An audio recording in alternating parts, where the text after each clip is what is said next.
పెట్టుకొని చేసుకొని లేకుంటే స్కాన్ చేసుకొని ఇది ఒరిజినల్ డూప్లికేట్ అని అంటారు. నిన్న మొన్న ఏదో చిన్న వీడియోస్ కూడా వచ్చినాయి, ఏదో బీర్వి అవన్నీ టెక్నికల్ గా మనం చెప్పేది కాదు కానీ.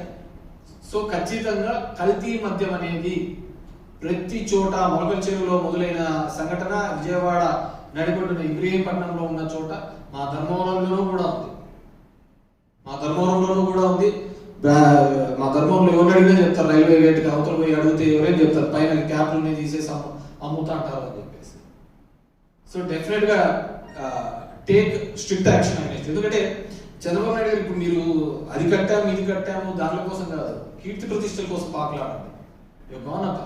సంపాదించుకునేదంతా సంపాదించుకున్నారు, నువ్వు 40 తరాలు ఇంట్లో కూర్చొని తిన్నా కానీ సరిపోయినంత డబ్బులు సంపాదించుకున్నారు కాబట్టి లేదు ఇంకా ఆ కీర్తి ప్రతిష్టలు. ఇప్పుడు రాజశేఖర రెడ్డి గారికి కానీ ఇంకోటి కానీ ఏమున్నాయి, ఆయన లేకపోయినా కానీ ఇంకా కీర్తి ప్రతిష్టలే కదా. డెఫినెట్ గా ఎవరైనా 1000 సంవత్సరాలు బతకరు. కానీ మన కాలంలో మనం ఏం చేస్తాం, ఎటువంటి పరిపాలన అందించాం, మస్తులు చెప్పుకోవడానికి 2 పథకాలు లేవు, 2 పెద్ద కన్స్ట్రక్ట్ చేసినవి ఏంది లేవు. సో మనగా కల్పించుకొని చేసుకుంటున్న తరుణాలు ఉన్నాయి. కాబట్టి డెఫినెట్ గా ఈ కల్తీ మద్యం అనే దాంట్లో వీటి మీద కఠినమైన చర్యలు తీసుకోవాలని చెప్పేసి ఈ ప్రభుత్వాన్ని డిమాండ్ చేస్తున్నాం.